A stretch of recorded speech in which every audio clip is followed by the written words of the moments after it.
What is up, everyone? Punmeister X here, and we're going to talk about E3 today. So as you've probably seen, there's been a lot of news about E3, rumors going about, and other things such as people saying this might be the biggest E3 ever. So Jeff Keighley, who is going to be helping YouTube stream E3 this year, has gone on and saying, quote, "Looking over our show rundown tonight, we have perhaps the best lineup we've ever had. 12 hours of amazing news and wall-to-wall games," and also going, "Y'all aren't ready for what is about to happen. I've been to all 22 E3s. 22. So basically he's saying this is going to be the biggest E3 ever. And honestly, I could probably agree with that. And here's why. So in my opinion, E3 goes in one of three ways. The first one being when major companies announce new hardware, such as, for example, 2013, when they're talking about the PlayStation 4, the Xbox One, and that becomes kind of the main focus of the entire show, where they just talk about the hardware specs, they talk about some of the launch titles, but it's mostly about next gen is upon us. And then there's E3s where you're mid-cycle,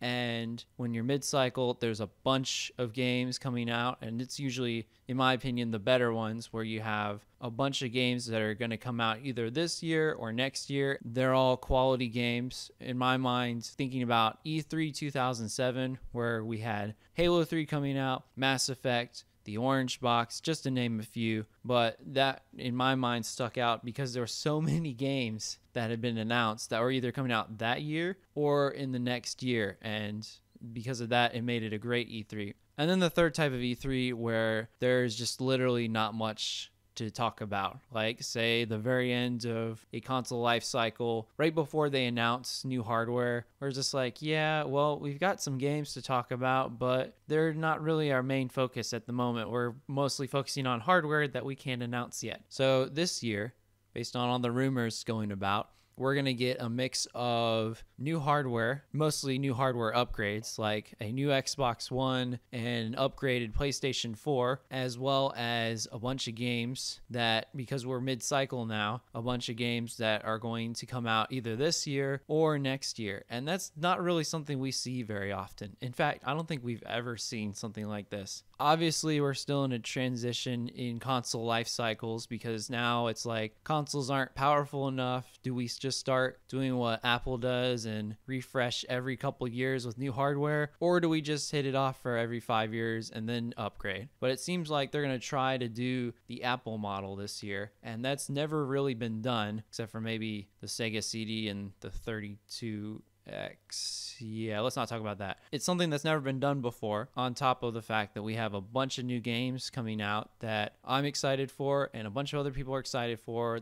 So for example, some games that we might see this year for sure: Battlefield 1, the new Mass Effect game, which I'm actually really excited for, Titanfall 2, probably see a little more of Infinite Warfare, the new Legend of Zelda game, which they're going to show off this year in full, even though it's coming out next year. Also, we'll get to see some indie titles. Hopefully we'll see more about Yooka-Laylee, the game from the former Rare developers that have trying to resurrect that feeling in a video game. On top of that, we'll get to see what's going on hardware-wise. Are we getting upgrades that are worth it? How's the audience going to react to it? As well as get some more on virtual reality, like the PSVR, and maybe Xbox will get a VR, but other things we probably won't see anything about Nintendo's NX. Overall, we're going to see a lot from all of the game companies. So tell me what you guys think about E3. What are you guys predicting is going to happen this year? Let me know in the comments below. Don't forget to subscribe for more content. Drop a like if you enjoyed this, and I'll see you in the next one, guys.